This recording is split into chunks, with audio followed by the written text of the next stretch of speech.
இந்த வீடியோ எந்த loan app bank அல்லது ஃபினான்ஷியல் சர்வீஸையும் ப்ரமோஷன் செய்யவில்லை. இது கல்வி மற்றும் பொது தகவல் நோக்கத்திற்காக மட்டும். எனக்கு சுத்தி கடன் இருக்கு. அந்த கடனை எப்படி நான் அடைக்க போறேன் அப்படின்ற எனக்கு ஒரு ஐடியாவே இல்லை அப்படின்றவங்களுக்கு இந்த ஒரு வீடியோ.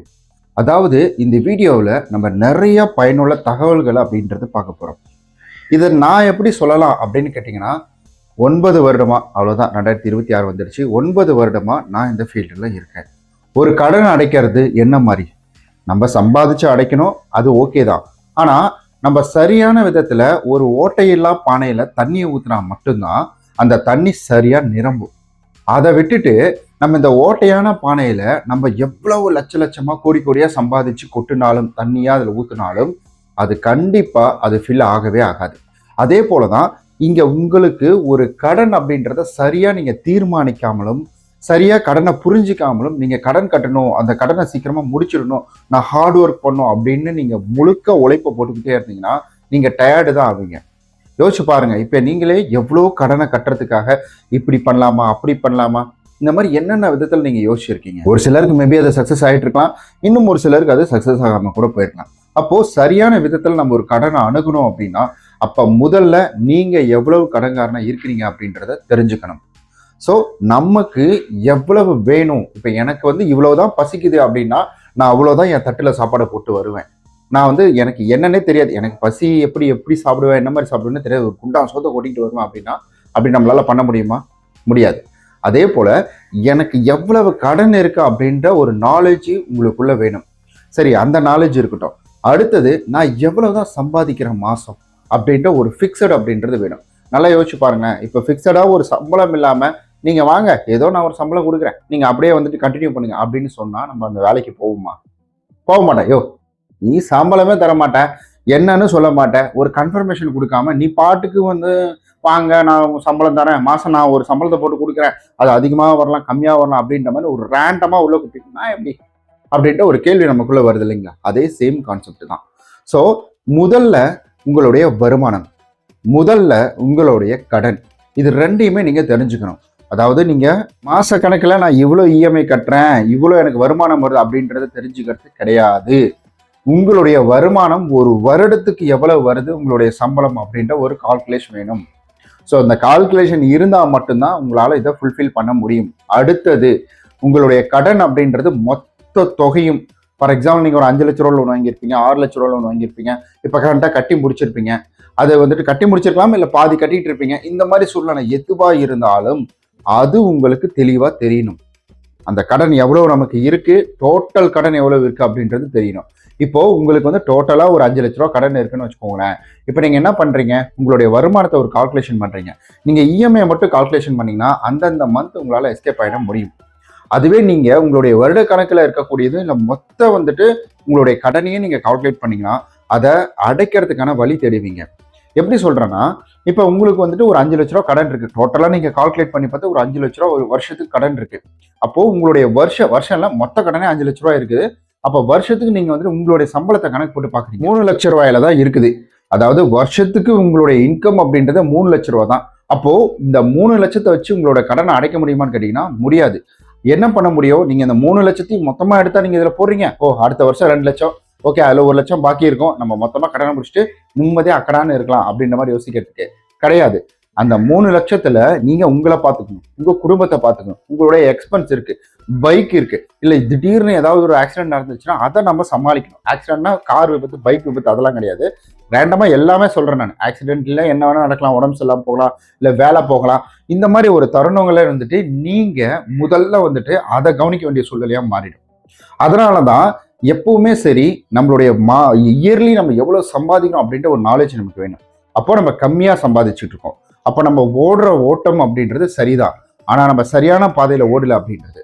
ஏன் நல்லா யோசிச்சு பாருங்களேன், எனக்கு இருக்கிற அதே 24 ஹவர்ஸ் தான் அம்பானிக்கும் இருக்கு, தளபதிக்கும் இருக்கு, அல்டிமேட் ஸ்டார் அஜித் குமார் அவருக்கும் இருக்கு.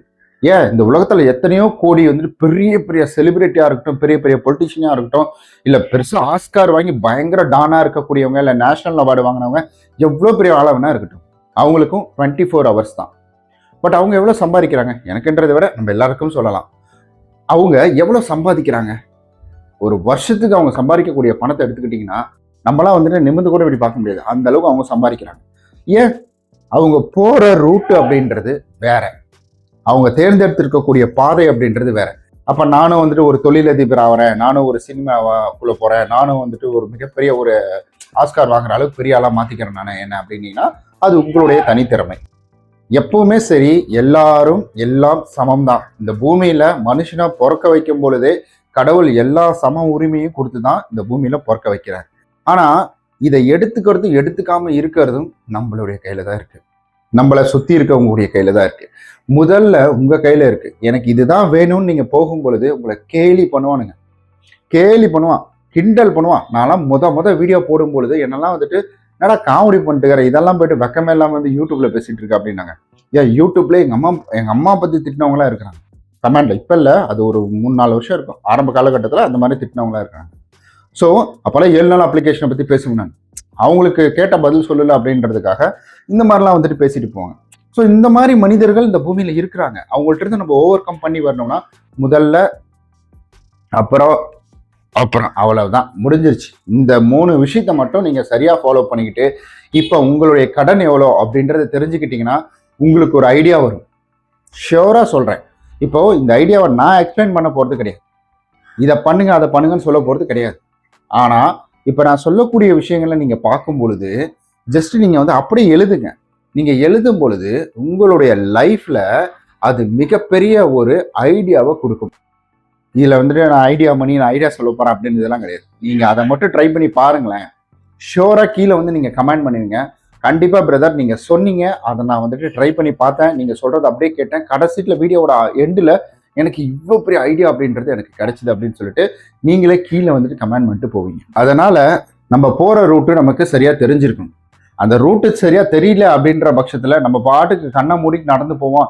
எங்க செவுறு இடிக்குதோ அங்கதான் வந்துட்டு நான் நிற்பேன், அதுதான் என்னுடைய ரூட்டு அப்படின்ற மாதிரி. அங்கதான் எனக்கு ஆஃபீஸ் இருக்கணும், அங்கதான் எனக்கு ஹோட்டல் இருக்கணும், அங்கதான் எனக்கு குளியல் அறை இருக்கணும் அப்படின்ற மாதிரி நம்ம நினைச்சிட்டு இருந்தோம்னா வச்சுக்கோங்களேன், அது நடக்கவே நடக்காது. என்னுடைய விஷன் என்ன, என்னுடைய பார்வை என்ன, என்னுடைய முடிவு என்ன, என்னுடைய எண்டு நான் எங்க போகணும்னு நான் நினைக்கிறேன் அப்படின்றத நான் முடிவு பண்ணும். அந்த எண்டை வேற யார் கையிலே கொடுத்துட்டு அவங்க முடிவு பண்ணி அவங்க என்னை கைட் பண்ணவே கூடாது. ஸோ அந்த எண்டு அப்படின்றது என் கையில் இருக்கணும். நான் முடிவு பண்ணி நான் தான் என் லைஃப்பை டிசைட் பண்ணுவேன். யார் இவன் வேற ஒருத்தன் டிசைட் பண்ணுறதுக்கு? ஸோ என்னுடைய மைண்டா யார் என்ன டிசைட் பண்ணுறதுக்கு? யாரும் என்ன டிசைட் பண்ண முடியாது அப்படின்ற ஒரு குறிக்கோள் எடுத்துக்கோங்க. கண்டிப்பாக இதை நீங்கள் கால்குலேட் பண்ணி பாருங்க. நான் ஆரம்பத்தில் சொன்னதை நீங்கள் எல்லாத்தையும் கால்குலேட் பண்ணி பாருங்க. எவ்வளோ வருமானம், எவ்வளோ நீங்கள் வந்து வருஷத்துக்கு சம்பாதிக்கிறீங்க, உங்களுடைய மொத்த கடன் லிஸ்ட் அப்படின்றத எடுங்க. அடுத்தது இதெல்லாம் கால்குலேட் பண்ணுங்க. நான் வந்து எத்தனை வருஷத்துக்கு இதெல்லாம் அடைக்க போறேன் அப்படின்ற மாதிரி வந்து கால்குலேட் பண்ணுங்க. அண்ட் இன்னொரு முக்கியமான விஷயம் என்னன்னா, இந்த ஸ்னோபால் டெக்னிக் அப்படின்றத யூஸ் பண்ணிக்கோங்க. அதாவது வந்துட்டு ஆரம்பத்துல இருந்து சின்ன சின்ன கடன் அப்படின்றத முடிங்க. சின்ன சின்ன கடன் அப்படின்றத விட உங்களுக்கு வந்து எது உங்களுக்கு தொந்தரவு பண்ணுது, உங்களை யோசிக்க விடாம பண்ணுதோ அந்த கடனை முதல்ல முடிங்க. தயவு செய்து கடனை அடைக்கிறதுக்கு வேற ஒரு கடனை வாங்கி அந்த கடனை முடிக்காதீங்க. அது மேலும் உங்களை ஒரு தலைவலிக்குள்ளதான் கொண்டு போய் விட்டுடும்.